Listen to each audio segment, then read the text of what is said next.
todos que estão aqui presentes, que estão acompanhando, então, a nossa live da nossa aula multidocente. Sejam todos muito bem-vindos, né? É uma alegria, uma satisfação muito grande para nós, enquanto curso de pedagogia, enquanto instituição CESURG, estarmos na noite de hoje debatendo sobre a importância da biblioteca, sobre a importância da leitura, sobre a importância do estímulo, né, à leitura, que faz nas nossas crianças, em nossos jovens e em nós mesmos. Vamos estar na noite de hoje, então, com a ilustríssima presença aí do nosso querido companheiro aí, Pablo Moreno, né? Que sempre está nos auxiliando, está sempre aqui na região, contando suas histórias, alegrando as crianças. Então, Pablo, seja muito bem-vindo. Obrigado por ter aceitado o nosso convite. Teremos também, mediando esta noite aí, o professor Daniel Baiotto, né? Nosso professor na instituição, e que neste ano, então, esteve à frente da formação dos professores, né? Do programa do PROMEC, junto às bibliotecárias. Temos também aqui a Prof. Beth, né, representando, então, a Secretaria Municipal de Educação, Poder Público, seja bem-vindo. Prof. Elizabeth, desculpa, a gente chama de Beth, né, seja muito bem-vinda. E temos também a professora Simone, né, que é responsável pela Biblioteca Pública Municipal, também, né, fazendo essa parceria conosco, então, junto com o curso de Pedagogia, para hoje à noite a gente, então, estarmos aqui e podermos conversar um pouquinho sobre isso. De imediato, já vou passar a palavra, então, para a Prof. Simone, que vai apresentar. Nós temos uma apresentação, né? Então, seja muito bem-vinda, Prof. Simone, eu passo a palavra para você. Muito bem, boa noite a todos, né? Ao professor Baiotto, a Prof. Beth e ao Pablo, nosso parceiro de sempre, né? De vários anos já, né, Pablo? E também a todos que nos assistem, né? Nos prestigiam nesse momento. Então, antes de qualquer outra fala, né? Nós vamos escutar algumas palavras, então, uma crônica, na verdade, do nosso escritor Pablo Moreno, né? Que vai ser dita, vai ser apresentada por um participante da nossa campanha #Abraça a Leitura. Ele vai falar essa crônica, né? Ele gostou muito de participar da campanha, né? Foi um dos vencedores. Então, eu vou passar para ele essa parte. Boa noite, Pablo. Boa noite aos demais. Chega. Tudo bem? Então, a crônica que eu vou ler é do livro Porque Homens Não Voam, do Pablo Moreno, um livro excelente, por sinal, parabéns, Pablo. E a crônica se chama Álvaro. A parte da crônica que eu vou ler diz mais ou menos o seguinte. A mãe de Álvaro tinha uma hortênsia entre a rua e a casa. A hortênsia tinha as pétalas rosadas por causa dos metais oxidados nas raízes. A mãe de Álvaro havia explicado à tia de Álvaro. A tia de Álvaro havia explicado à filha o rosa segredo da flor. Enterre metais nas raízes, latas, ferro, chumbos, o que for. A oxidação dos metais sobe na seiva e tinge as pétalas. Álvaro tinha 19 anos e um sonho. Ia matricular-se na faculdade de medicina. Álvaro queria ser pediatra. Porque queria ser pediatra, Álvaro ia matricular-se na faculdade. Porque iria matricular-se na faculdade, Álvaro colocou uma calça bonita e fez a barba. Disse ao espelho, eu vou ser o melhor médico do mundo. Para ser o melhor médico do mundo, Álvaro teria que atravessar a rua, tomar o ônibus no outro lado e descer na frente da faculdade. Álvaro atravessou a rua. Uma bala atravessou. A bala atingiu seu alvo e o alvo o sonho de Álvaro. Álvaro caiu-se debruçado na rubra rua. A bala foi parar na rua da Hortência entre a rua e a casa. A bala seguiu sua trajetória. Álvaro não. Muito obrigado, surpreendente. Gostei desse sotaque aí, né? Sou do Ceará, Pablo, prazer. Ah, maravilha, maravilha. Bem-vindo. Adoro Obrigado. Fortaleza, né? A Praia do Coqueirinho lá, né? Beach Park. Bem-vindo. Muito obrigado. Então, né, o Vitor, né, chamo de Vitor, ele é meu aluno também lá na Escola Aldo Conte, E ele começou a frequentar a nossa biblioteca municipal, e aí eu falei da campanha e ele se interessou, né? E participou e gostou, e disse que não pretende parar de postar sobre os livros que ele lê, né? Conforme era o objetivo da campanha. Então, nós estamos bem felizes. Agradecemos, né, ao Vitor pela participação. Pablo, de repente, quer falar um pouquinho sobre essa crônica? Muito bem. Eu gosto muito, acho que é o meu melhor texto desse livro que está aqui, Porque os Homens Não Voam, né? Uhum. E eu acho que ela é muito adequada, porque há pouco nós tivemos, de novo, né, duas meninas no Rio de Janeiro, negras, pobres, vítimas de bala perdida. Então, esse texto, ele traz a quantidade de jovens que são vítimas, né, e que são sonhos que se perdem por causa da violência, né? Eu acho que a leitura, a biblioteca, a arte também leva a com que jovens, né, de todas as etnias, né, de todas as classes sociais, consigam encontrar nos livros um espaço para a vida, né, de motivação da vida. E esse texto é muito simbólico, assim, porque ele aconteceu de verdade, e ele é dos textos mais encenados nas escolas quando eu vou, né? E eu fico muito feliz que ele tenha gostado, porque ele é um texto muito curto, como a vida do jovem, ele é o texto mais curto do livro, e ele tem todo um jogo de linguagem, né, de costura, de lógica, a trajetória da bala, né, e a trajetória desse jovem, que no momento eles se cruzam, uma trajetória segue e outra não. Eu acho que o Brasil está no momento que a gente precisa pensar que trajetória nós queremos dar para os nossos jovens. Obrigado.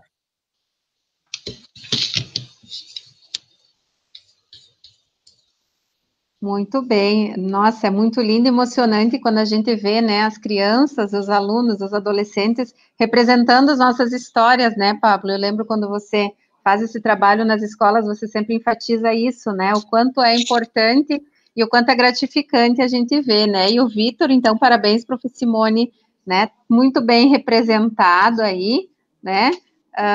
Por todos os nossos adolescentes, né? E leitores sarangenses. Não sei se a Prof. Simone gostaria, ou a Prof. Beth gostaria, talvez, de fazer uma fala um pouquinho sobre esse projeto, né? Fiquem bem à vontade. Eu acho que eu vou deixar para a Prof. Simone, né, que ela é a principal responsável, né? Aí, então, eu deixo para ti, Simone, fazer esse comentário. Bom, tá certo. Então, como o professor Daniel já falava no início, né, esse ano todo nós tivemos com ele na formação do PROMEC, e aí, fazendo o diagnóstico, né, fazendo essa proposta da gestão da biblioteca, nós fomos percebendo o que nós poderíamos implementar na nossa biblioteca para melhorar, né, para que a leitura e o espaço, né, ficasse acessível.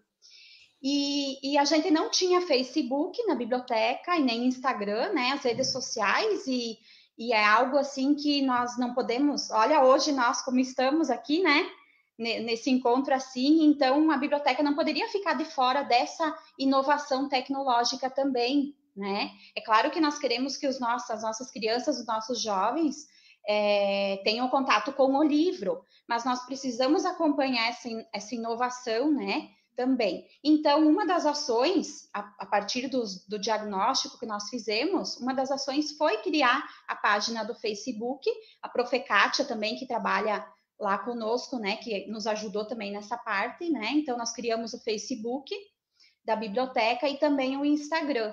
E aí a gente foi convidando as pessoas a participarem, né, adicionando, e um dos amigos foi o Pablo. E aí, logo que ele aceitou o convite, né, que adicionou a gente, então ele deu essa ideia, né, nessa época de pandemia, o que nós poderíamos fazer para movimentar um pouco a biblioteca, né, para as pessoas irem retirar os livros mesmo com os cuidados, né, devidos em função da pandemia. E aí a gente foi costurando as ideias, né, o Pablo foi A gente foi entrando em contato, né? E a gente, então, bolou né, organizou esse projeto, onde as pessoas de todas as idades retiravam o livro e faziam uma propaganda dele, né? Ou da leitura que fez, postava no Face ou no Instagram e marcava a biblioteca, né? Com a hashtag Abraça Leitura, que era o nome da nossa campanha. E assim a gente foi desenvolvendo, as pessoas participando, né? De 10 anos até 40 e poucos anos, né? Pessoas participaram. E na noite de terça-feira, na tardinha de terça-feira, a gente fez a entrega, então, da premiação, que foi livros doados pelo Pablo, né? Também tivemos uma parceria da Padaria Aurora, que nos doou uns panetones, né, de Natal, então, e também a Secretaria de Educação com alguns doces. Então, fizemos um momento bem simples, mas muito significante nesse momento de reconhecimento dos participantes, né? O Pablo mandou um vídeo também, né, para parabenizar todo mundo, então foi bem gratificante, né? E agradecer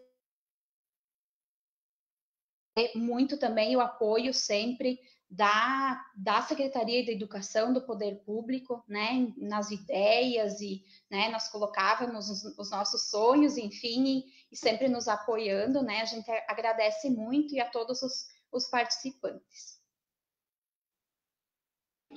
Muito bem, Simone, de maneira bem breve, né, conseguiu nos passar qual foi a ideia e o que foi trabalhado, né?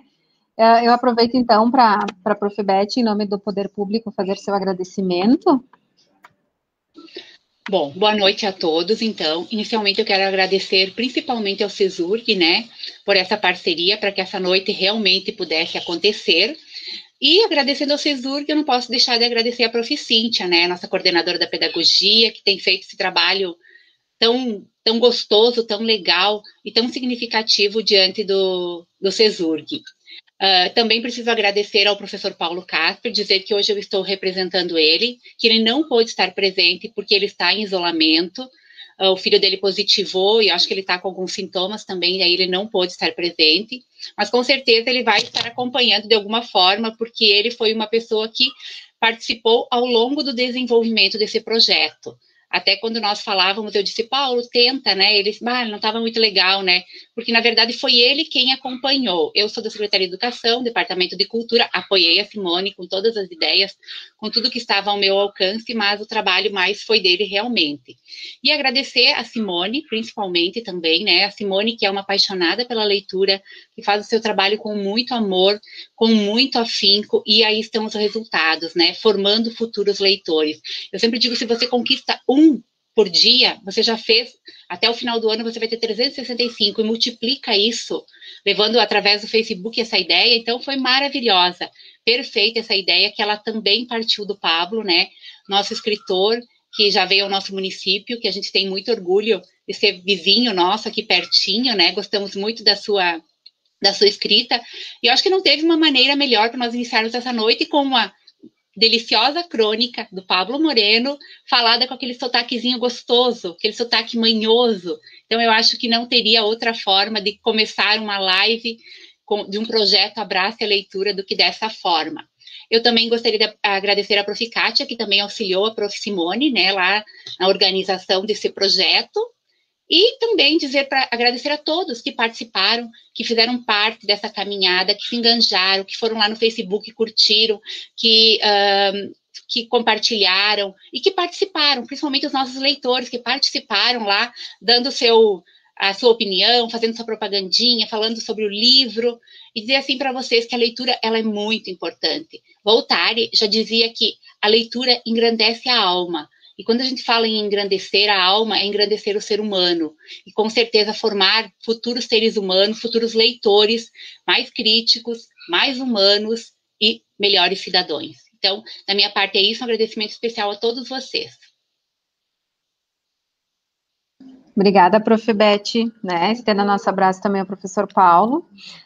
E agora, então, né, sem mais delongas, acredito que a gente, então, vai passar a palavra ao pessoal aí que vai debater, né, aprofundar um pouquinho sobre o tema da nossa noite, e agradecer, então, em nome da instituição, em nome do nosso curso de pedagogia, né, a participação de todos, tá bem? Tenha uma ótima noite, um ótimo encontro, a gente continua acompanhando, então, aqui pelo Facebook. Passo a palavra, então, para o professor Daniel e para o professor Pablo. Acho que o professor Daniel inicia. Um abraço a todos e até mais.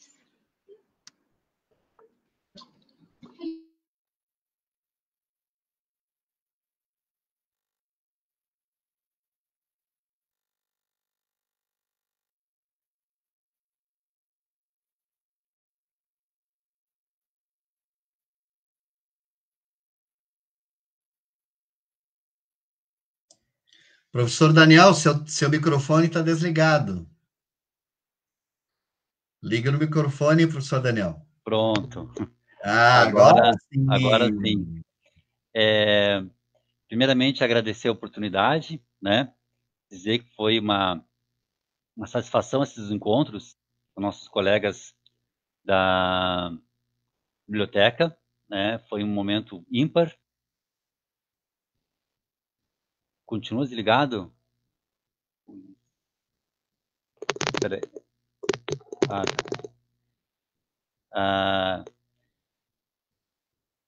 E dizer o seguinte, que, bem, esses encontros, basicamente, o que nós trabalhamos? O repensar o espaço da biblioteca. Né? Então, pensar a gestão da biblioteca, pensar a significação da biblioteca, poder entender de que maneira a biblioteca pode ser reconhecida como um espaço de transformação.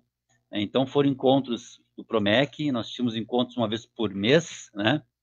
E pensamos exatamente a ideia de gestão, né? Tentar entender qual o objetivo da biblioteca, qual é a função dela na comunidade escolar, qual é a função dela nesse esse espaço tão rico, né? Que é possibilitar, no contexto escolar, a leitura, o estímulo à leitura, o estímulo a poder refletir para além do espaço cotidiano. A gente pensa que a leitura ela é uma possibilidade de significação e ressignificação da realidade. Né?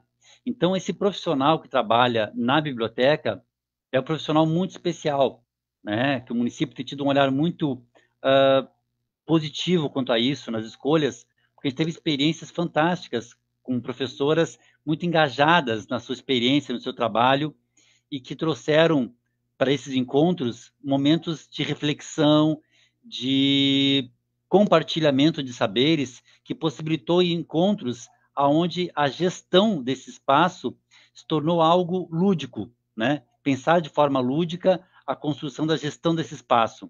Para quê? Para pensar ações estratégicas para os diferentes grupos dentro do contexto escolar. Né? Pensar estratégias diferentes para os professores, estimular a leitura dos professores, estimular a leitura dos alunos, dos diferentes grupos de alunos, desenvolver parceria com o CPM, com a direção. Então, foram encontros que possibilitaram a reflexão sobre o fazer gestão de biblioteca. Né? E, a partir disso, a gente identificou várias ferramentas de diagnóstico do contexto da biblioteca, e a gente foi trabalhando, tecendo saberes, literalmente, no sentido de poder pensar estratégias. E o resultado foi maravilhoso, porque a gente viu no decorrer dos encontros ideias que foram surgindo e que foram sendo pensadas, sendo refletidas e, ao mesmo tempo, sendo feitas. Então, nós vimos transformações dentro das bibliotecas, transformações físicas, transformações de percepção sobre o trabalho da biblioteca, e a gente pensa que isso pode ser algo que vai culminar numa melhoria no sentido de leitura, né? No sentido de repensar o espaço da biblioteca no contexto escolar, né? Onde a gente possa ter um espaço de acolhimento, de estímulo para a comunidade escolar. Então, quando a gente fala assim, a leitura para o jovem, a gente discutiu isso muito e a gente pensa que não, é o jovem também, mas também é o professor, né, também é o gestor escolar, é também o pai, né, do pessoal do CPM, os pais dos alunos, para a comunidade, onde o jovem está inserido. Porque a gente pensa que a leitura, o estímulo da leitura para o jovem, ele parte do exemplo. O exemplo de quem? O exemplo do professor, que lê e compartilha, do pai, da mãe, que lê e compartilha. Então, esse pensar a escola, pensar a gestão da biblioteca de forma estratégica. Esta foi a nossa função nesses encontros, né, nesse período todo que a gente teve esses encontros, que, bem, a gente pensa que possamos partir para novas perspectivas de leitura nesse contexto. De minha parte é isso. Agora, né, vamos aí compartilhar as reflexões com o professor. Agradeço e, na sequência, a gente vai compartilhando esses diálogos, né, aqui, sobre a leitura e a biblioteca no espaço escolar. Professor, passo para o senhor. Fique à vontade. Obrigado, professor Daniel, um prazer conhecê-lo e estarmos juntos nesse encontro sobre o lugar mais importante da cidade e da escola, que é a biblioteca. E eu queria agradecer também a Beth, que esteve aí da Secretaria de Educação, meu abraço e boa recuperação ao professor Paulo, que eu tenho um grande carinho.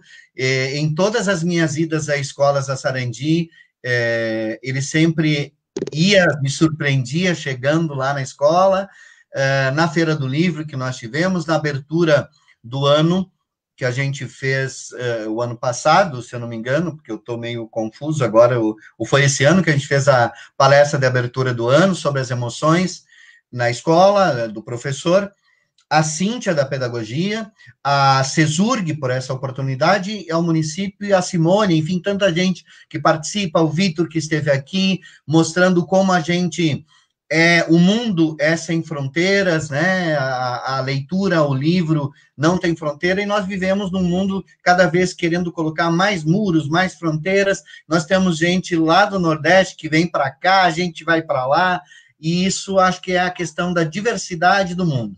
E quando a Alice conversa com a rainha, né, na Alice através do espelho, a rainha tem uma grande interrogação para ela, que é o que os homens têm de igual, né? E a Alice demora um tempo para responder, ela vai dizer, todos nós temos de igual as nossas diferenças. E é sobre essas diferenças que a literatura trata, esse olhar particular. Como nós estamos com gente da pedagogia, a Cíntia da Pedagogia, a gente teria que nos perguntar, no primeiro momento, que lugar tem o livro, a leitura, a literatura, sobretudo a literatura infantil, dentro da formação educativa das nossas crianças, dos nossos jovens, e hoje nós estamos no momento em que as discussões sobre literaturas teóricas, sobretudo, se fixaram muito na infância e na juventude. Hoje existe uma preocupação muito grande dos teóricos, dos pesquisadores, de incluírem a terceira idade. Como nós nunca se pensou nisso, da possibilidade de que a gente pudesse pensar a literatura e o livro também para esse grupo. Então, estou super feliz aqui, e eu queria começar falando um pouquinho, então, de literatura com uma música.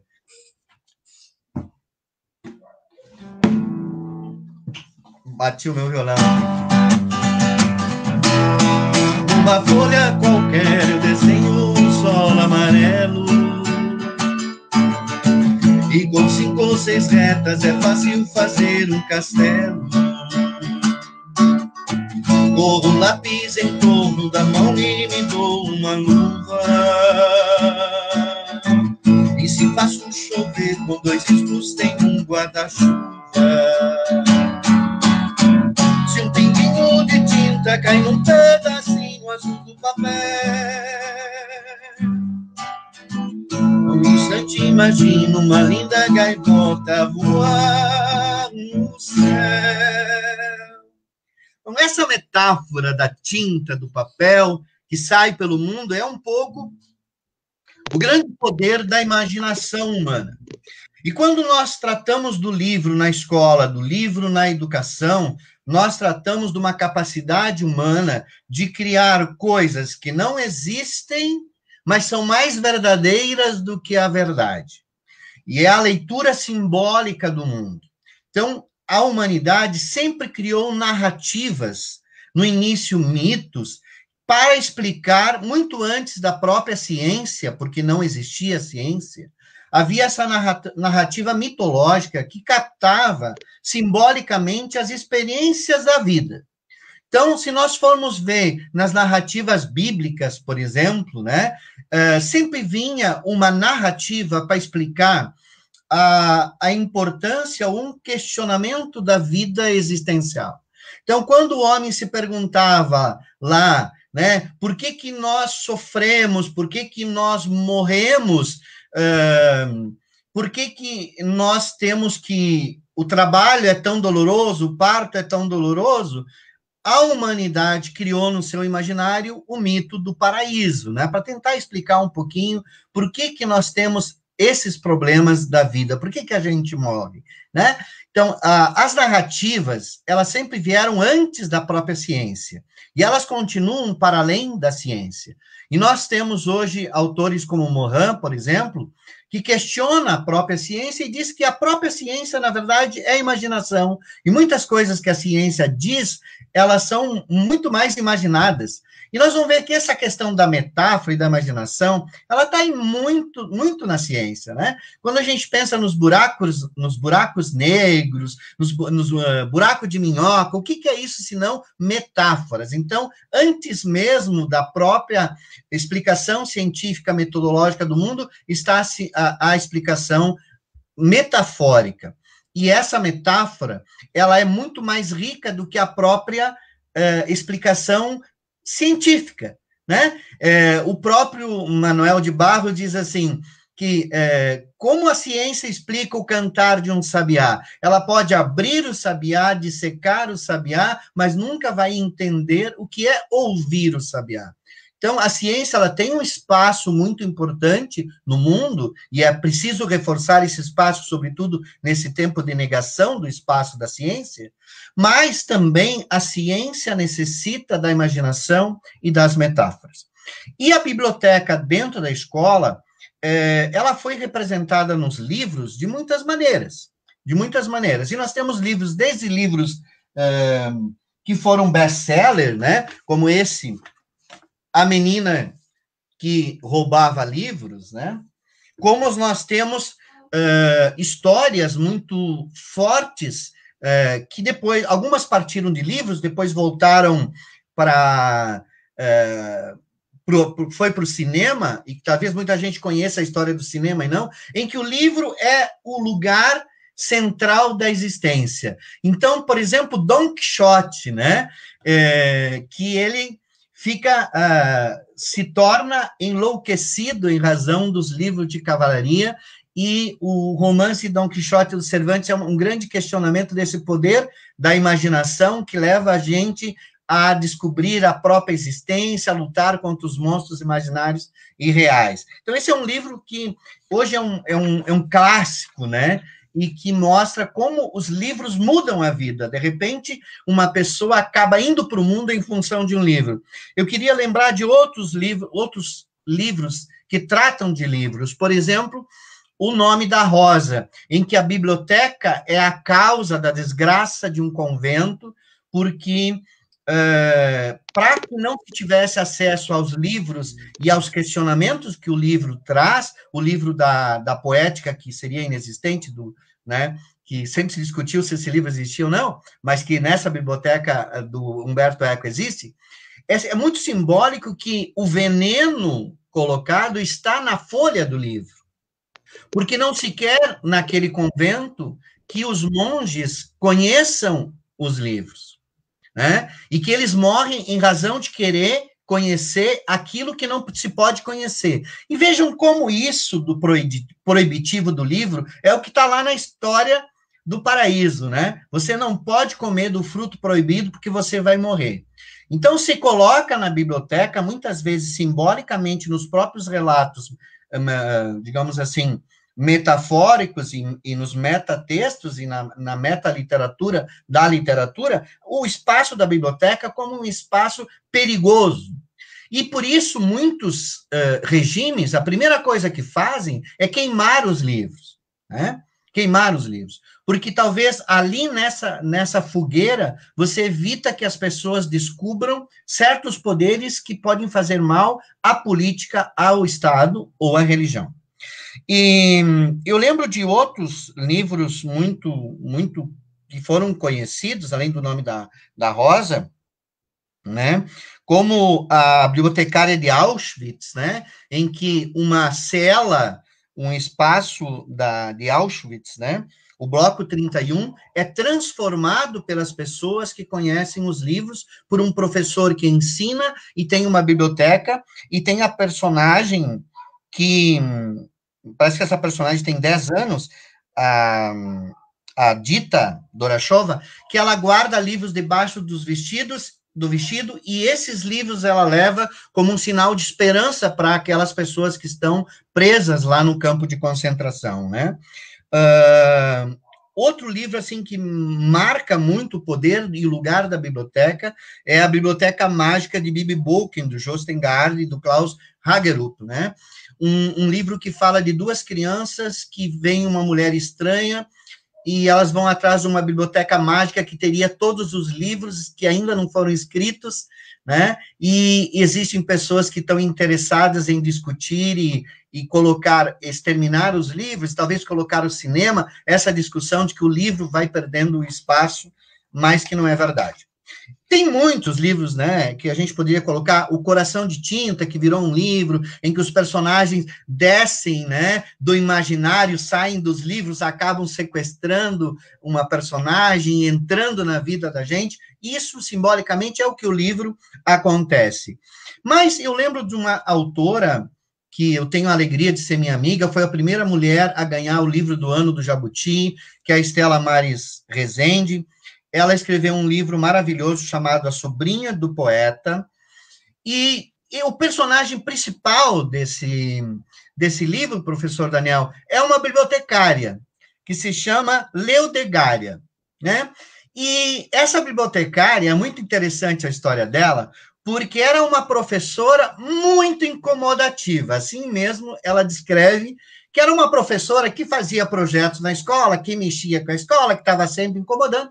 E a diretora, eu estava procurando aqui porque eu tenho esse livro, e a diretora se incomodava muito, porque era uma professora muito criativa, ela atrapalhava na visão da professora isso, e a professora, e a linguagem dela é mineira, ela fala mesmo assim, a diretora disse assim, eu vou achar um jeito de sossegar o facho dessa Leodegária.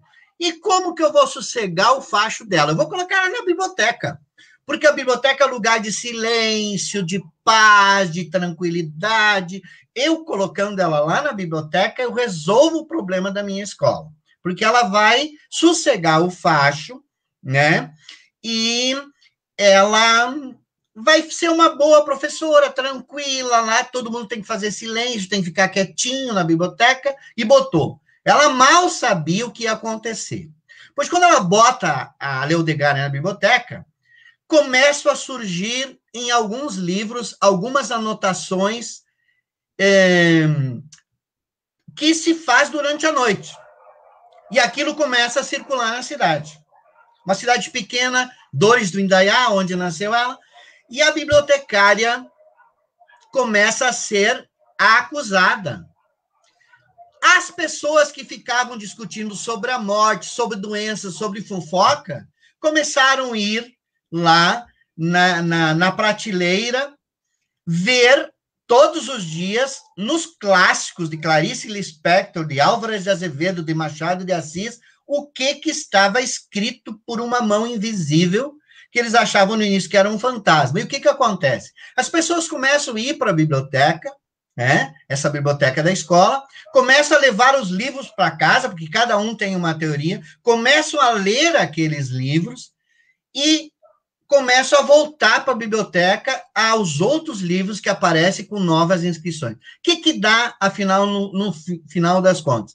Toda a cidade é modificada, as mulheres começam a descobrir que elas têm outras coisas além da vida, que elas têm maridos que as oprimem, os jovens começam a contestar os pais, e a diretora descobre que a biblioteca não é um lugar que acalma, mas um lugar que atiça. E por fim, a comunidade é toda modificada nessa história pela biblioteca, porque as pessoas começam a ir na biblioteca, descobrir os livros, e aqueles livros começam a provocar a vida delas, e todo mundo tem um livro lá na biblioteca que diz alguma coisa para si e faz alguma coisa, só que isso é visto por alguns como muito perigoso. Então, eles resolvem envenenar a Leodegária com uma planta, com biscoito, né? Com uma planta venenosa num biscoito, que a Leodegária acaba dando para o namorado, que era muito violento, e quem morre é ele. Bom, dá uma confusão na cidade, terrível, por causa da biblioteca. E eu acho esse símbolo muito bom para a gente falar da biblioteca, porque a biblioteca não é um lugar de sossego, nem deve ser um lugar de sossego, a biblioteca deve ser um lugar importante para a comunidade.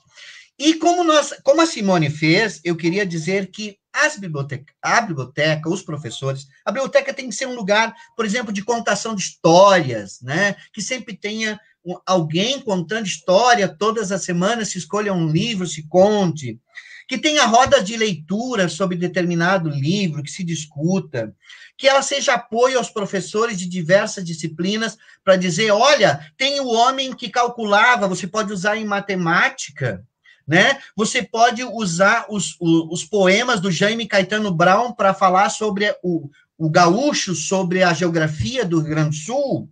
Você pode usar o Manuel de Barros para conhecer o Pantanal.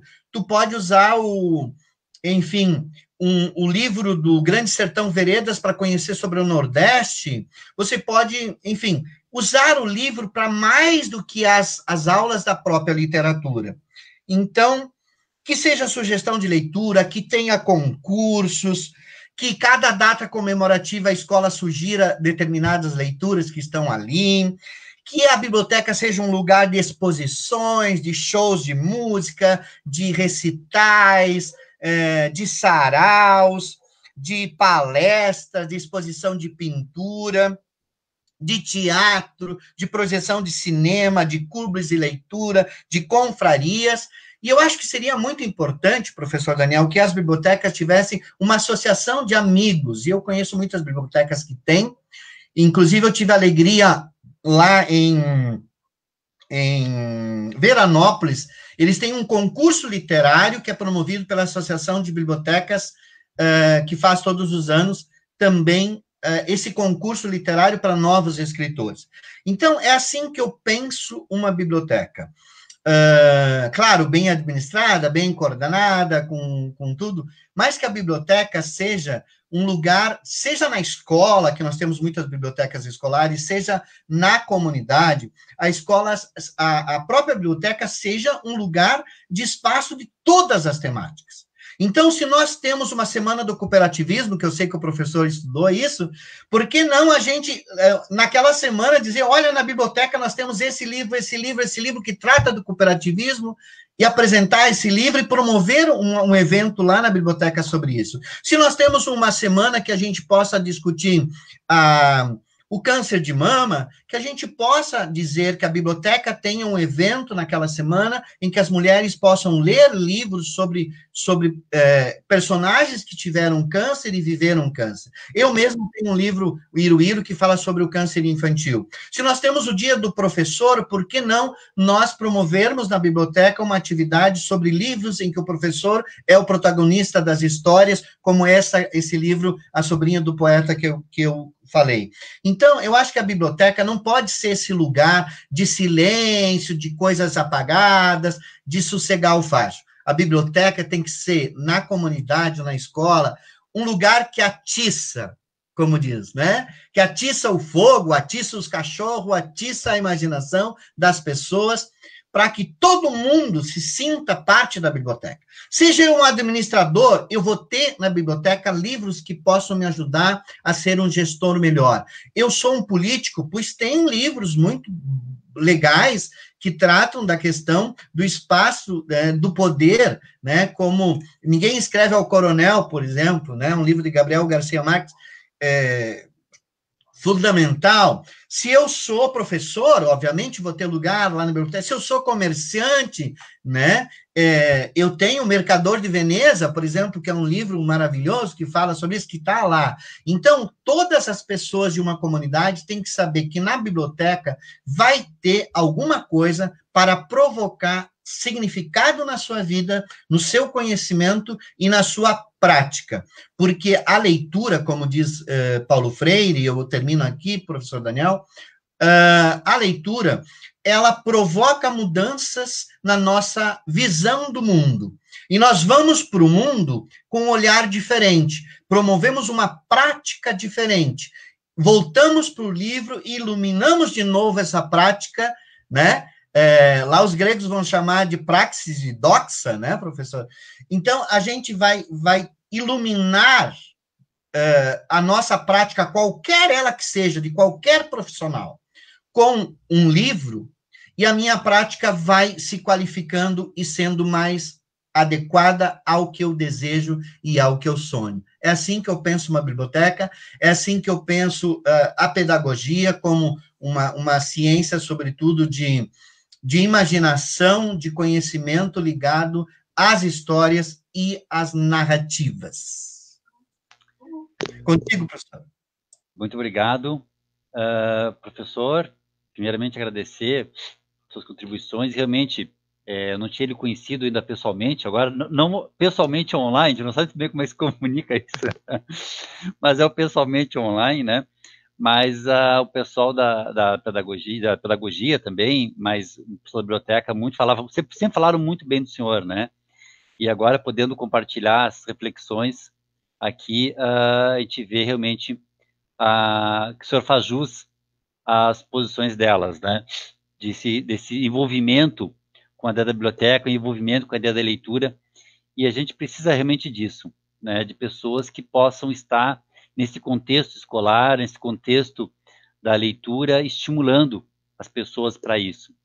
E agradecer ao senhor também essa lembrança do cooperativismo, né? Sim, eu sou não só um estudioso, mas a gente se coloca numa outra situação, que é o que a gente tenta desenvolver com nossos alunos ali, que é um cooperativista, né? Que é aqueles que têm o cooperativismo como princípio de vida. E cooperativismo só não explica tudo para quem não conhece o cooperativismo, para quem conhece, acha que explica tudo. E mesmo nesse contexto, eu não tinha pensado nisso, que bom que o senhor trouxe essa lembrança. O cooperativismo tem 7 princípios, né? Um dos princípios é o 5º princípio, educação, formação e informação. Por quê? Porque os cooperativistas, na sua raiz, e inclusive hoje, percebem a educação e a formação como sendo a base para a construção de uma sociedade diferenciada, uma reflexão diferenciada. E é interessante pensar que os pioneiros de Rochdale, lá na Inglaterra, quando montaram a primeira cooperativa, eles tinham biblioteca. E muitas cooperativas que eu conheço têm biblioteca, né? Porque identificam a ideia da biblioteca. A biblioteca, com os pioneiros de Rochdale, tinha livros sobre astronomia, sobre economia, sobre culinária, porque eles identificam o conhecimento. Então é interessante pensar isso, que é a educação, uma educação cooperativista também. Não, é a educação. Eles identificam a educação, como falei, os caras tinham astronomia na biblioteca deles, né? Nós estamos falando de operários, né?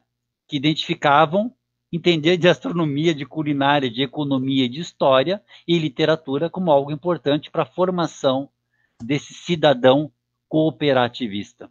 Tu vê, então, professor, o professor Nóvoa, né, famoso, né, português, que trata da educação do futuro, ele disse numa das palestras que eu assisti, que hoje nós procuramos uma educação com 2 pilares novos, ou, enfim, além de outros, né? Um é a empatia, né, de desenvolver a capacidade de colocar no lugar do outro, né, para entender o mundo a partir de múltiplos pontos de vista do outro, e outra, a cooperação. E ele tomou como exemplo e fez uma longa análise daquele caso da caverna da Tailândia, em que os estudantes ficaram presos, de como a cooperação resolveu. Não foi um profissional sozinho que resolveu, né? mas tinha médicos, tinha engenheiros, tinha, digamos assim, os estudantes de mineralogia, né? Até monge estava lá, até os monges, o professor, né, dos meninos era monge. Então, como hoje, a cooperação é fundamental. E eu acho que quando a gente pensa na biblioteca, a gente pensa também, por isso eu penso até numa associação, porque não uma cooperativa da biblioteca, né? Podemos até pensar isso. Sabe que a gente está pensando em fazer escrever o livro aqui da história da Conalter, que é uma cooperativa de orgânicos que tem aqui em Passo Fundo. Eu sou muito amigo da atual presidente, e a gente quer escrever a história dessa cooperativa, né, para registro, né, de como tudo começou. E eu acho que a biblioteca, ela tem muito a ver com o próprio cooperativismo, né? Por isso que eu penso sempre da gente compartilhar e participar da gestão da biblioteca até de um modo cooperativo, né? Porque todos os leitores, a gente podia pensar a biblioteca como uma cooperativa, acho. Não é meu campo, mas eu acho que seria cabível, né? Em que todo mundo participa. A comunidade toda participa de uma biblioteca. A biblioteca não é uma propriedade privada, né? Vamos pôr como outra opção, né? Se nós pensarmos na visão empresarial, né? É uma cooperativa em que todo mundo colabora, todo mundo ajuda, todo mundo pensa, de todas as áreas, todo mundo de uma comunidade se sinta parte dessa biblioteca, e que sinta que a biblioteca tem algo a dizer e que tem um livro lá para ele, como comunidade, né? Então, assim, bem como o senhor falou, eu sou um industrial, né? Aí produzo camisas aí em Sarandi, que eu sei que tem muitos na área têxtil. Por que eu posso ir na biblioteca e posso participar da biblioteca? Né? Eu posso dar as cortinas para a biblioteca, eu posso construir as toalhas para a biblioteca, eu posso doar livros, eu posso encontrar na biblioteca livros que têm a ver com criatividade. Olha, os grandes ilustradores infantis, em geral, criam estampas, e eu tenho vários amigos que são ilustradores, para a indústria têxtil. Então, a gente vê como está ligado a isso. Sim. O livro infantil, de repente o cara via um livro e disse, poxa, esse ilustrador pode fazer uma estampa para a minha empresa, e está lá no livro infantil, né, professor? Então, a gente pode ver você é produtor rural, você lê um livro, tem livros que descrevem muito bem atividades rurais, né? Vamos pegar aqui, eu tenho um livro de uma escritora amiga minha, que se chama Atado de Ervas, que ela descreve o cotidiano de uma estância durante o regime Vargas, nesse livro, com todas a tosa das ovelhas, o plantio, o manejo do gado, o cuidado da plantação, a estação da reprodução dos animais, de tudo. Então, por que esse livro, que é um romance, não pode interessar a um agricultor, a um produtor rural da região de Sarandi? Pode estar lá na biblioteca, ele pode ir lá. Não, mas vamos até um pouco mais longe, né, professor? Se pegar toda a coleção do Monteiro Lobato, né, basicamente o Sítio Pica-Pau Amarelo é a vida da criança na agricultura, né? Então, essa educação do jovem na agricultura, no campo, é uma educação diferenciada, né? E a gente discute muito isso no curso de pedagogia, né? E o Monteiro Lobato, bem, é uma obra que traz isso de uma maneira fantástica, né? Mas eu fiquei muito feliz quando o senhor trouxe alguns exemplos, a ideia do amigo da biblioteca. É uma das estratégias que nós, no grupo de gestão de bibliotecas, trabalhamos. A gente criou uma tabela, um plano de ação, onde entre elas estava a construção da organização em rede dentro da comunidade escolar, aonde identificar os parceiros possíveis. Por exemplo, a gente fala muito disso.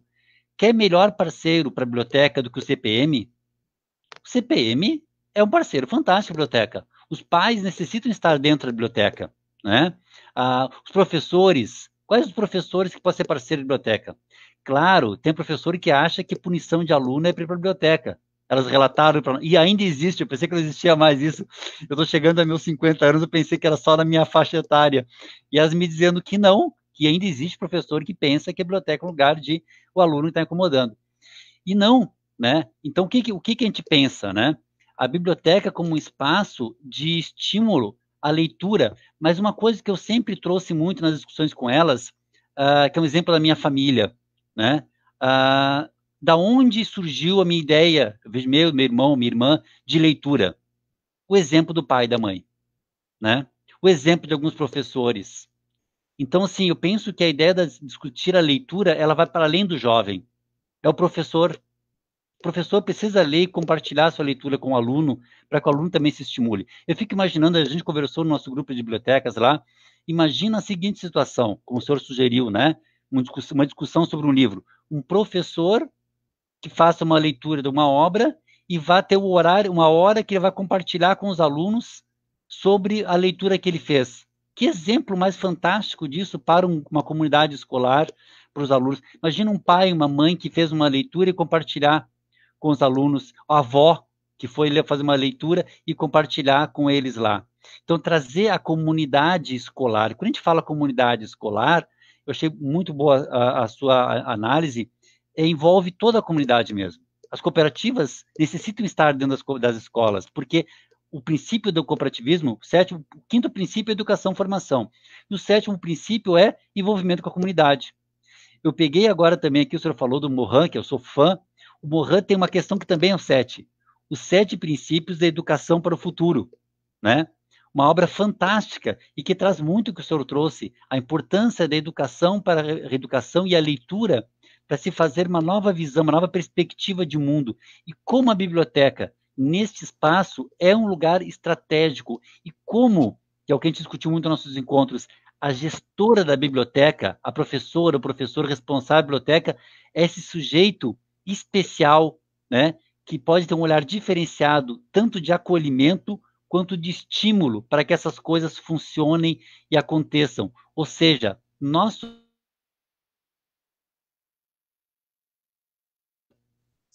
porque ele tem objetivos gerais, ele tem objetivos claros, ele tem público-alvo, ele tem recursos, né? Recursos tangíveis, recursos intangíveis, ele tem públicos-alvos diferentes, segmentados, e tem possibilidades de parcerias. Nós começamos no nosso grupo a construção do Guia de Boas Práticas à Gestão de Bibliotecas.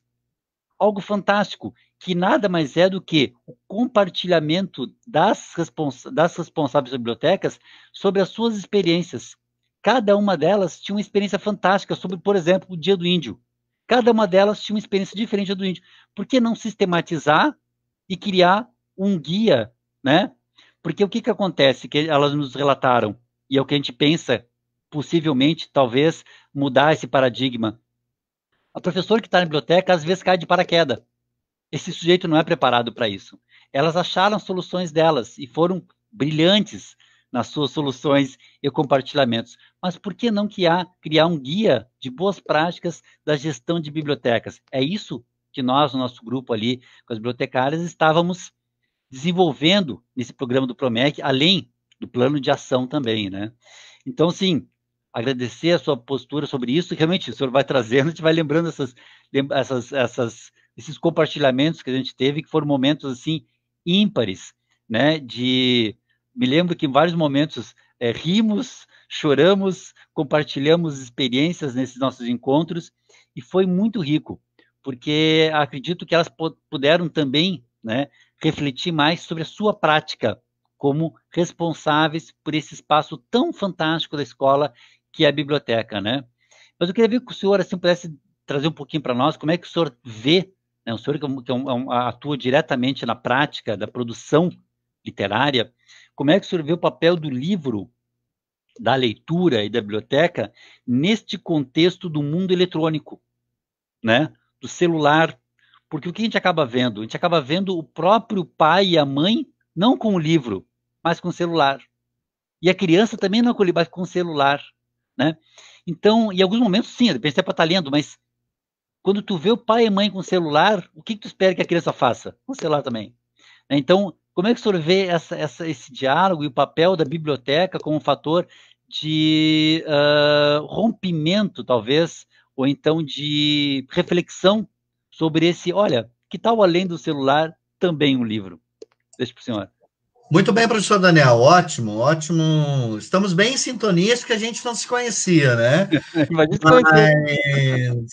acho que a gente tem muitas preocupações, deste ponto de vista diferente, professor dentro da academia, eu como um formador de professor e autor, e que estou sempre parceiro das escolas. Bem, uma coisa muito importante que o professor levantou é a questão do exemplo, tá? É questão do exemplo. Inclusive, tinha um meme do Facebook, né, que tinha duas mães, uma mãe lendo e o filho do lado lendo, e outra mãe com o celular, isso foi compartilhado muito, uma mãe com o celular e o filho com o celular. E a mãe com o celular olha para a mãe que está com o livro e diz assim, como é que tu consegue fazer teu filho ler, né? Então, ali mostra como é importante. E eu acho que isso, eu, por exemplo, professor, eu vim de uma família de pais analfabetos, né? Meu pai e minha mãe não sabiam ler. E lá no interior de Santa Catarina, meus pais foram para lá, meu pai foi para derrubar pinheiro, e minha mãe foi costureira, né? E o que tem interessante? Eu acho que isso é um momento de resgate, não é só questão da leitura, professor, do livro. É um momento de a família ter conversa, né? A família ter conversa, porque o livro entra como um espaço de conversa. E eu não tinha TV, não tinha celular, meus pais sequer sabiam ler. E o que os meus pais e meus avós faziam e que nós perdemos muito? Contar histórias. Seja a contação de história, das histórias que nós vamos ouvindo de pai para filho, e que são histórias simbólicas, que estão, né? Então, lá tem aquela história de assombração, tem a história da mãe de ouro, tem a história da cucanha, dos italianos, seja a história da própria vida, como meu avô viveu, como meu pai viveu. Então, não é só o livro que saiu do espaço de tempo para o celular. A família perdeu o espaço de diálogo, e o livro, por consequência, professor, como um dos espaços. Mas se nós formos ver, o celular ele não ocupa só o lugar do livro, ele ocupa o lugar de diálogo, de convivência familiar, muitas vezes. Então, eu acho que leitura é hábito, não existe isso, eu gosto de ler, não gosto de ler, é hábito, como alimentação é hábito. Por que nós gostamos de salame, polenta, de massa, né? Por que os índios comem as formigas e os corós? Não é só paladar, é cultura, isso é cultura. Então, nós precisamos desenvolver a cultura do espaço do livro em casa. Eu tenho um menino adotado, que eu adotei com 3 anos e meio, e nós temos um momento de leitura aqui em casa, né? Então, todo final de tarde, depois que ele termina a aula, é um momento de leitura. Ele tem um momento de leitura, eu tenho o meu momento de leitura, e durante a janta, nós jantamos, preparamos a janta, estamos ali, e a nossa conversa sobre o que a gente leu naquele dia. Então, é um hábito, a gente criou isso desde sempre. A escola também é responsável por ter esse espaço de leitura. Muitas vezes a escola não, se a família não tem esse espaço, a escola deve ter, professor. Então, escolher um dia para a semana em que a escola pare para ler. Toda a escola pare para ler. Inclusive, se esquece muitas vezes das cozinheiras, dos motoristas, dos servidores, e dizer assim, nós temos um projeto de leitura que a gente tem toda segunda-feira. No primeiro período, nós vamos fazer uma leitura. Ou a gente vai ter o tempo de roda de leitura, de compartilhar as leituras que a gente fez, né? Para que todo professor não perca o primeiro período da segunda-feira, a gente pode fazer um rodízio, dizer, na primeira semana é a primeira hora da segunda, na segunda, primeira hora da terça. Ou nós paramos meia hora para a leitura, então é a leitura feita e a leitura compartilhada, de discutir o que se lê. E a escola perdeu esse espaço de leitura, de ter os momentos de leitura. Você acha que ler é perda de tempo. Eu estou perdendo de dar um conteúdo, eu estou perdendo. Quando, em todas as boas escolas, e o meu filho estuda numa boa escola aqui da cidade, professor, eles têm um projeto anual, semestral, que passa pela leitura do livro, como diz o Morin, não mais multidisciplinar ou interdisciplinar, mas transdisciplinar, em que o livro atravessa todos os conteúdos. E aquele livro, eles leem e discutem em todas as disciplinas. Então, a gente tem que pensar no celular também sobre esse ponto de vista, que a aula e o livro tem que ser mais atrativo do que o celular. E esse é um desafio não de um professor dizer, eu não posso fazer nada porque eles estão no celular. É eu me perguntar, eu digo para os professores isso na fala, a gente não pode botar a culpa fora da gente. Eu sou professor, eu estou dentro da sala de aula, eu já fui professor do Garra Cursinho aqui, né? E a gente fazia miséria para atrair os alunos. Então, a pergunta não é, a culpa é dos pais que não dão espaço, a culpa é do celular, O celular vai existir sempre, professor. Nós não temos como fugir da tecnologia. A questão é como que eu vou tornar o livro interessante para aquele que usa o celular. E o meu filho usa raríssimas vezes o celular. Ele tem um momento celular? Tem. Mas ele está sempre lendo, e ele discute, nós conversamos sobre os personagens, sobre a vida.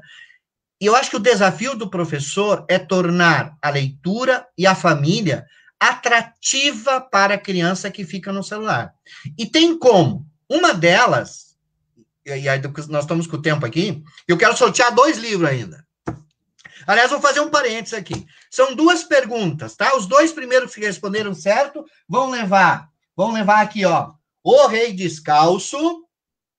O Rei Descalço vai me responder. Quem responder, olhe no chat aí, a professora Cíntia acompanha e me passa, tá? Quem responder primeiro, tá? Qual a personagem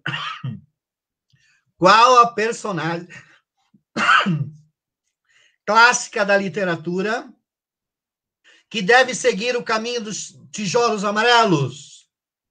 Tá? Vai ganhar o Rei Descalço.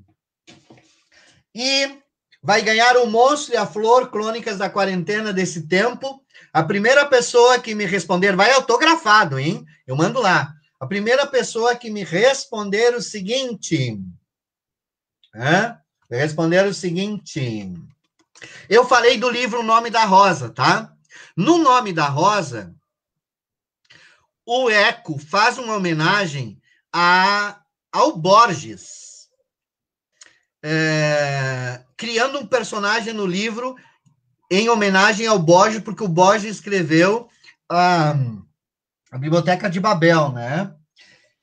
Qual é o nome desse personagem e qual a função que ele ocupa? Muito bem, tá aí. Mas eu queria dizer o seguinte, professor, eu estava falando o seguinte, o que era o mesmo que eu estava falando? Sobre a questão do celular, né? Isso. A questão do celular e como a gente pode fazer isso. Muitas vezes o meu filho está com um celular e a gente está conversando e eu não dispenso o celular, eu acho que a gente tem que usar o celular e vai viver com ele. Eu faço uma pergunta como eu fiz essa agora para ele. Filho, já que tu tá com o celular aí, e a gente está falando com o livro, dá uma olhada aí, como é que é o nome da princesa das Mil e Uma Noites mesmo? Né? Vê aí no Google, tá? E aí ele vai e pesquisa, e eu digo, tem uma história lá que é assim, assada e tal, o rei queria degolar ela... como é que ela conseguiu se salvar da degola? Procura no Google. E o celular, que era o impedimento para o diálogo, passa a ser um espaço de motivação para a gente conversar sobre livros. Falei demais, mas é isso. Não, tranquilo, professor. Eu acho que é muito importante essas reflexões, professor, de trazer algumas coisas para o nosso público, né? Tanto os pais que estão olhando, os alunos, os professores, e essa sua análise aí sobre como fazer essa experiência da biblioteca e como estratégias de como tirar o celular não, mas como se utilizar do celular para estimular também a leitura. Eu faço com a minha filha às vezes isso, como eu sou professor de história na minha graduação, né, originalmente, né, e história e literatura tem tudo a ver, né, eu faço isso com ela com história, de ter personagens que, mas olha aí, como é que era mesmo lá os romanos, como é que eles resolveram esse negócio, né? De onde é que veio mesmo o arroz aqui, está comendo arroz de leite em casa, de onde é que veio o arroz, afinal, já era aqui o arroz ou veio de outro lugar? E a gente começa umas viagens também assim, e ajuda. Realmente, ela acaba usando o celular para fazer pesquisa, muitas vezes, para esse tipo de coisa. E às vezes ela traz, tu viu que eu vi no celular tal coisa, pai? Eu falei, que legal, vamos pesquisar mais. Uso do mapa, né? Vamos colocar no mapa aí no Google para ver como é que fica, onde é que é. Né? Então, sim, concordo com o senhor. Acho que a gente tem que trazer o celular para ser o nosso aliado. Uma coisa que eu achei muito bacana também, que eu acho que é importante a gente trazer essa discussão, que a gente trouxe muito no nosso grupo lá como uma estratégia para potencializar a leitura e a biblioteca, é estimular a produção literária no contexto escolar. Por que não o aluno escrever as suas histórias? Né? Por que não a professora escrever? Por que não lá a merendeira, né, a faxineira, o segurança ali, né, ou o pai, né, trazer, escrever, né, e compartilhar. Então, acho que isso é uma estratégia que nós discutimos também ali, está na lista das nossas estratégias, com uma reflexão interessante lá no nosso guia de boas práticas, além da organização de grupos. E uma outra coisa que é muito importante de trazer, e isso nós não discutimos, mas eu achei muito pertinente, que é a ideia da escola ter um dia para leitura, né? Um dia para leitura. Que eu acho que, infelizmente, a obra do Morin não foi bem lida ainda no contexto da formação dos professores, né? Graças a Deus, nosso curso de pedagogia ali, a gente está bem feliz com a forma como nossas alunas estão saindo, e como eu sou orientador de alguns TCCs, a gente vê a forma como elas estão refletindo o fazer pedagógico. E quando a gente vê essa ideia, que nem o senhor trouxe, né? Às vezes tem professor que pensa nisso. Vou perder um tempo da minha aula, do meu conteúdo para isso. Quando é que eu vou recuperar? Então, infelizmente, ainda tem professor que pensa, e graças a Deus eu vejo que nossos colegas ali não compartilham desse pensamento, né? Que pensam a formação docente e o fazer em sala de aula como um processo quantitativo e não qualitativo, né? E quando a gente traz para a ideia do qualitativo, a leitura, ela transpassa todos os elementos da escola, né? Eu estou lendo uma obra com a minha filha agora, que é O Diabo dos Números, para discutir matemática. Gente, fantástico. Né? Fantástico. Para quem não gosta de matemática, é um livro fantástico que traz essa reflexão sobre a matemática, O Diabo dos Números. Então, matemática e literatura, né? História e literatura feito um para o outro, português e literatura feito um para o outro, geografia. Então, assim, a leitura, ela é um elemento, um guia, né? Ela é um fio condutor que ela transpassa todos os elementos da escola. Então, nunca, né? A gente sempre discute isso com nossas alunas, né? Nunca o investimento em tempo para leitura é perder tempo. Né? Então, Ou professor, gastar tempo. sabe que eu tenho uma palestra que é professor, leitor e criador do mundo, e que eu trabalho com a questão da transdisciplinaridade. E uma vez eu estava, e um professor estava muito de mau humor, né? Porque o município tinha obrigado a todos os professores participarem, e ele estava muito chateado. E ele me fez uma pergunta assim, tá, mas e eu, professor de química, que livro que eu posso trabalhar? Eu digo, olha, deixa só uma coisa te dizer, professor, a senhora é professor de química, eu vou lhe dar a história mais clássica, mais conhecida da literatura, que o senhor pode trabalhar. O senhor não pensou. E ele disse, qual? Não pensa. Ele pensou, mas eu não vejo nenhuma história que eu possa trabalhar química. Eu digo, professor, Romeu e Julieta. Se não tivesse veneno, não teria essa história. E o veneno, o que é, professor? Não é uma substância química, né? O arsênico não está lá na tabela, o senhor não pode usar a composição disso? E ele ficou assim, pois é, mas eu nunca tinha pensado nisso. Pois é. Acho que nem leu, né? Porque tu tem um físico que é fantástico, tem um alquimista que é fantástico, né? Tem livros de química, né? O físico é uma obra fantástica, tem o filme e o livro. O alquimista é uma obra do Paulo Coelho, fácil leitura, também tem química. Então, realmente, a gente vê isso aí, professor, o como para o professor também fazer leitura é importante.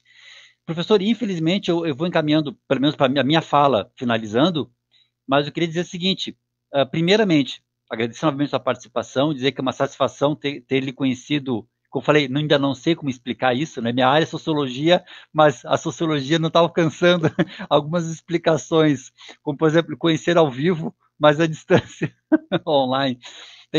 São explicações que teremos que ter ainda, né? mas agradecer a esse momento, essa oportunidade de lhe conhecer e esses compartilhamentos, né? Agradecer também a oportunidade do CESURG e a Prefeitura e a Biblioteca Municipal para poder compartilhar essas experiências que a gente teve na gestão, nos nossos encontros de gestão de bibliotecas, que foram momentos riquíssimos, né? Eu acho que se mudou-se paradigmas para elas e para mim, se construiu um conhecimento muito bacana. Eu acho que o senhor trouxe várias questões que espero que nossas colegas estejam ligadas para levar lá para o nosso guia de boas práticas, que pode ajudar elas no planejamento estratégico da gestão de bibliotecas, né? Algumas estratégias que o senhor trouxe aqui, umas reflexões que o senhor trouxe que podem ajudar bastante, né? Então, de minha parte, termino aqui, passo para o senhor fazer o seu sorteio e passo para a professora Cíntia fazer o fechamento também. E realmente, novamente, só agradecer a oportunidade e dizer que é uma felicidade poder estar aqui com o senhor e com o nosso grupo aqui no momento do CESURG, nesse curso tão bacana que é o curso de pedagogia, que a gente vê assim, é uma felicidade mesmo os encontros com nossos alunos e professores.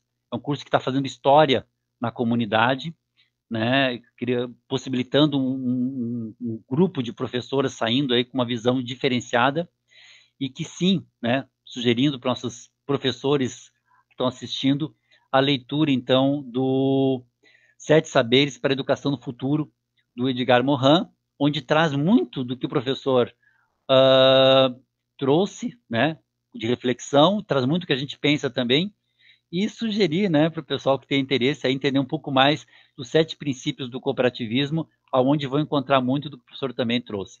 Muito obrigado, professor, muito obrigado, colegas. Obrigado, Cíntia. Passa a bola para o senhor novamente fazer o sorteio, né, e dali para frente segue com a professora Cíntia. Muito obrigado. Muito bem. Obrigado, professor, foi um prazer. E nós vivemos tempos de contradições, né?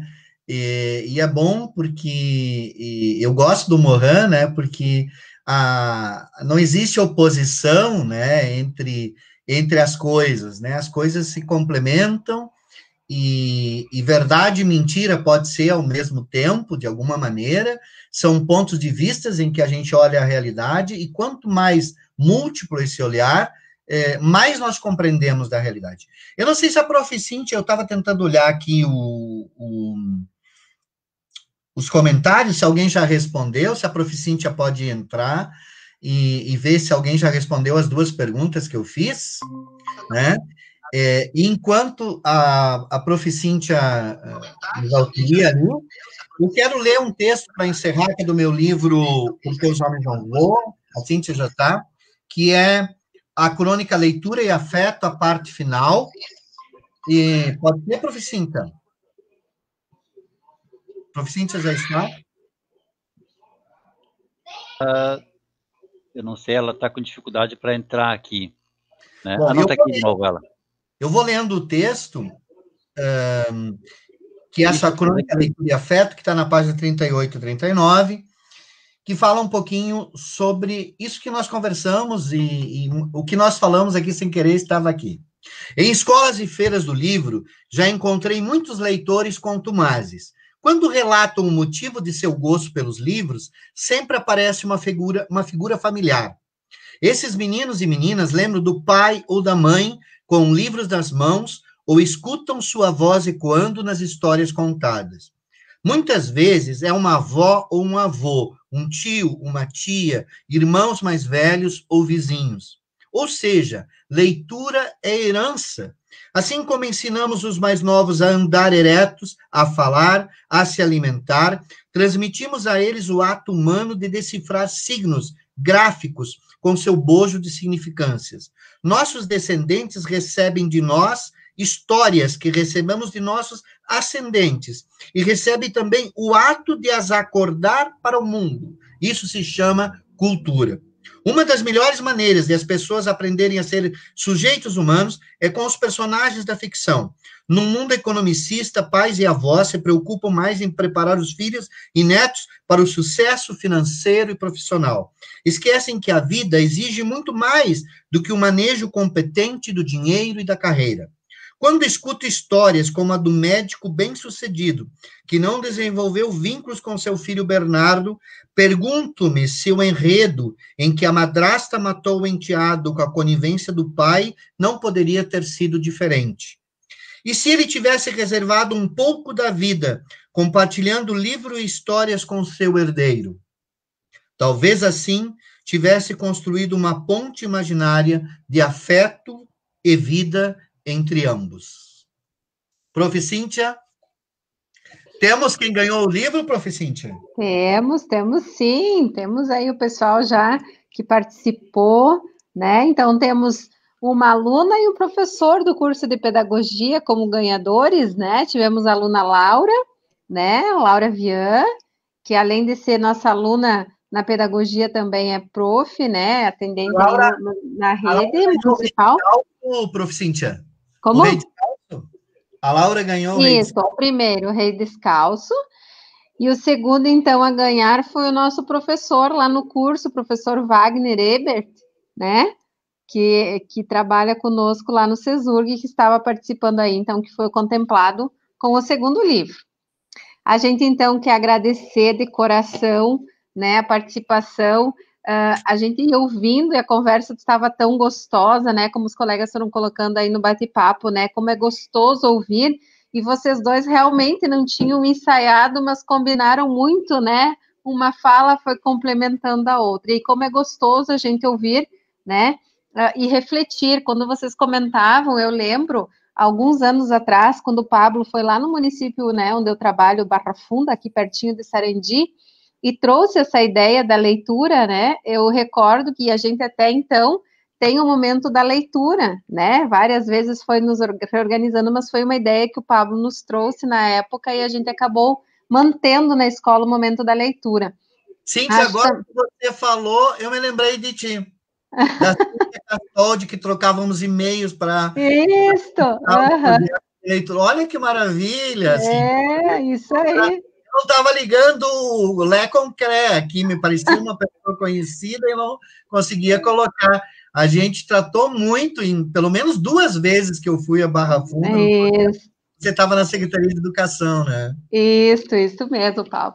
A gente acabou se encontrando novamente, né? Mas assim, eu também, o quanto é importante a gente, enquanto professor, mas também enquanto pai, né, refletir sobre essa questão.